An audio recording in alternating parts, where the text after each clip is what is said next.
So Russians are pretty well prepared to this kind of casualties, and except for the case if all of these guys did come from one and the same region, and there are news that majority of them came from Saratov region, it's Volga region, then it can create a kind of critical mass if several dozens of well killed soldiers did originate from one and the same region. I think that this particular attack does not and will not play any significant role in changing public opinion with regard to what's going on in Ukraine. And the reason why is connected not that much with number of casualties, but with who should be blamed.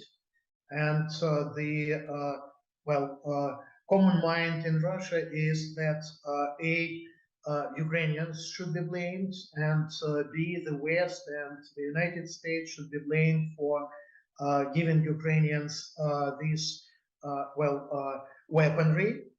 And generally speaking, I think that this is the problem connected with sanctions and with how the war is perceived in general. So Russians do feel that there are understandable problems in their ordinary life. They do feel like the economy is not doing that well, but the problem is that their idea is that it's the West who should be blamed for this, because the West did start the war, and Russia is in offensive, and that's why cases like the recent one in Makeyevka cannot change the public mind, and they do support the idea that yes, we do face certain troubles, we are losing resources, we are losing human lives, but this is for the high purpose to liberate the country, to protect it against the West. Yeah, nonetheless, though, it's one thing for the Russian official outlets to say that 63 troops died, but I see that some sources, including the Russian military blogger Igor Girkin, who's a former intelligence official who is critical of Russian military commanders, he says on Telegram that the death toll could be even higher, possibly as much as several hundred men. Now, if that were to be confirmed, would that make people more alarmed, more critical of the establishment? I don't think so. And there are so-called war correspondents who are using Telegram channels. And for a long while, they were criticizing the Ministry of Defense, but now the Kremlin and the Ministry of Defense do control them to large extent. So they, unlike Girkin, they do not come with any news which should go not in the line the Kremlin wants them to give this news. And B, even the number of casualties doesn't play any critical role, because this night, the New Year night, the Russia's attacks against Ukrainian cities. It illustrates the points used by Russian propaganda that we are attacking military facilities, we are not attacking civilians, and our way of committing the war is much more human and much more civilized. So Russians are pretty well prepared to this kind of casualties, and except for the case if all of these guys did come from one and the same region, and there are news that majority of them came from Saratov region, it's Volga region, then it can create a kind of critical mass if several dozens of killed soldiers did originate from one and the same region, from one and the same city. But if it's not the case, then it will be not a kind of any game changer, of course. And of course, the Kremlin is preparing to call up something between 200 and 300,000 reservists. Do we have any idea of when they might be mobilized and how? According to President Putin, half of them, 150, are already near the front line, and that's why those who were killed near Makeyevka, some of them were mobilized recently.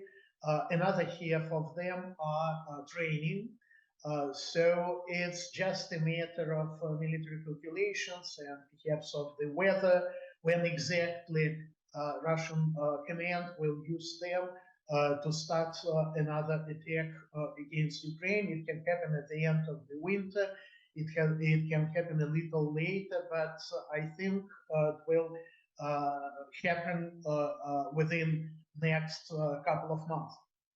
And when you consider President Putin's 22-minute New Year address, which said some of the things you've explained in our chat, what do you think it will take for the millions of Russians who still believe this is a special operation against Nazis to liberate or to secure the future of Russia? We do have results of the very recent sociological poll made by Levada Center on results of 2022. And it appeared that results of the last year were not considered to be disastrous by majority of Russians.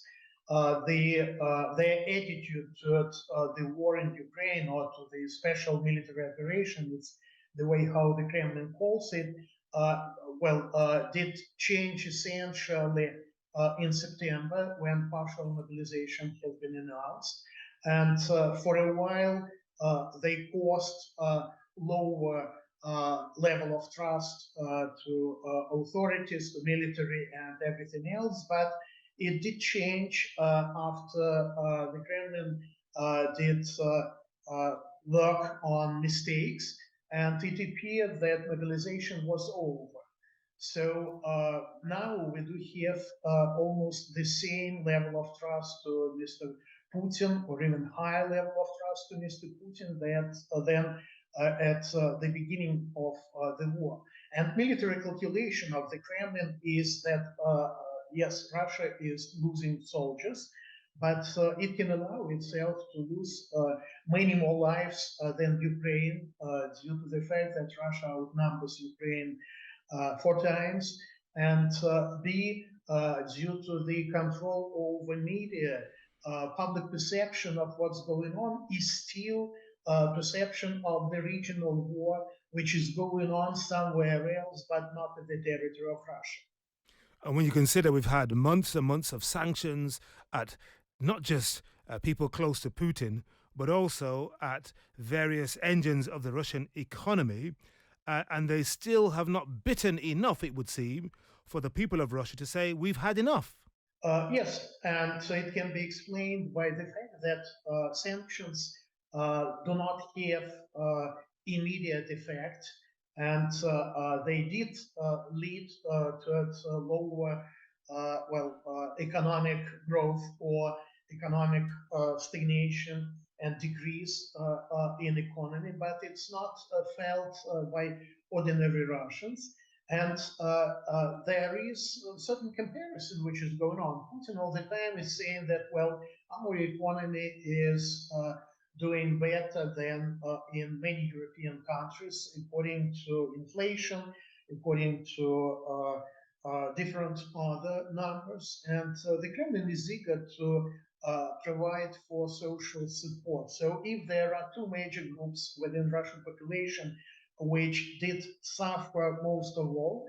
First, certain parts of big cities dwellers who were connected to the global economy, to the global world, but part of them did already leave from the country, part of them did accommodate, and the poorest part, low-income part of Russian population, but this is exactly the group which was targeted by the Kremlin, so they did get social support, and their perception is that inequality did decrease in result, and that's why they do not feel like, say, uh, well, they are somehow suffering from what's going on more than anybody else in the world.